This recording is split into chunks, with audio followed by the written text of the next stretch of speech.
especiales. Mi nombre es Samuel Robles, soy investigador permanente de CIHAC IP, soy musicólogo, trabajo con sobre todo la historia de la música en Panamá. Ahorita estoy trabajando un tema que me apasiona bastante, que es el origen de las dianas, ¿no?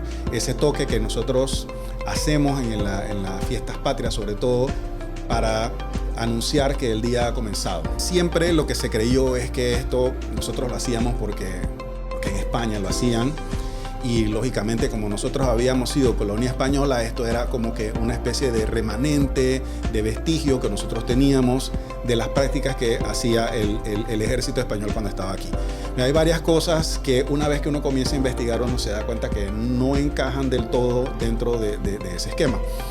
Entonces, la primera pregunta que surge con este proyecto es ¿por qué en Panamá nosotros aprendimos oralmente un toque militar que era del ejército francés, no del ejército español? Hubo un gobernante colombiano importante en este proceso, que es Tomás Cipriano de Mosquera, que él pues tenía una afinidad, aparte de lo que estoy diciendo, muy cercana con Francia y con el ejército francés. Entonces él es responsable por traer a Colombia una serie de usos militares que venía practicando el ejército en, digamos, la estela de las guerras napoleónicas, cuando el ejército de Francia crece de una manera impresionante y básicamente pues toman control de toda Europa. Lo que sucede a mediados del siglo, desde más o menos 1845, es que se adopta en la legislación colombiana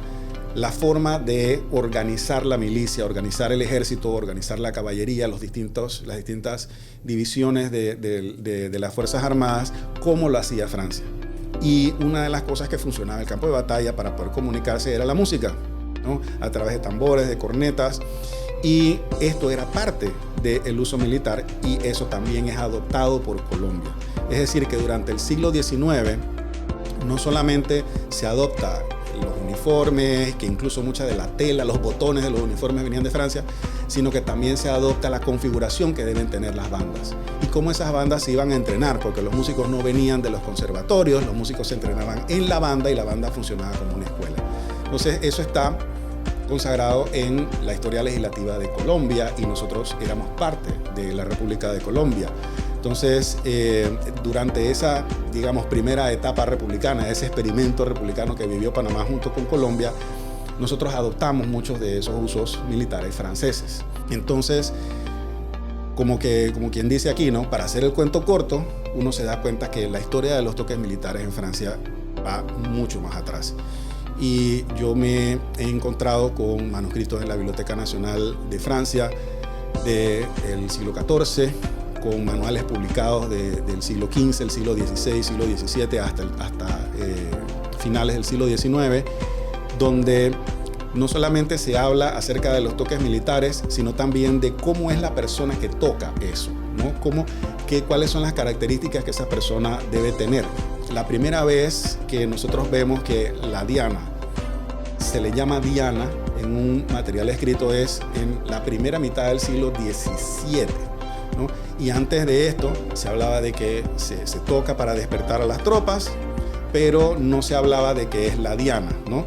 En el siglo XIX había muchas bandas. Bandas venían desde la época española, y en la época colombiana las bandas se multiplican. Había varias bandas en la propia ciudad, y todas estas bandas tenían dentro de su costumbre hacer estos toques. Entonces la diana y la retreta, que es el toque entonces de la tarde, de la caída del sol, y los otros toques durante el día, el toque del llamado a la misa, por ejemplo, todo eso se convierten en parte del paisaje sonoro de una ciudad, ¿no? Entonces, la diana, como que ya antes de la separación de Panamá con Colombia, tenía un poco de esa connotación de que el pueblo se había apropiado de ella como parte de lo que entendía era su paisaje sonoro. Bueno, y toda esta investigación que he estado haciendo con respecto de las dianas, pues desemboca en una publicación, un artículo que pues ya después de todo el tiempo que tiene que pasar fue aceptado por la revista Memorias, una revista de historia de la Universidad del Norte en Colombia, y ese artículo va a salir en el 2026.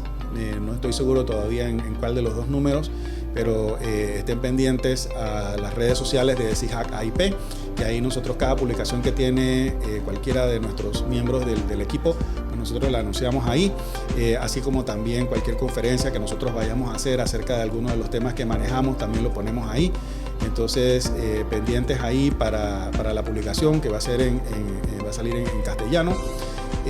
Así como cualquier charla o conferencia que esté vinculada a eso, o cualquier otro tema que le interese acerca del pasado o del patrimonio panameño.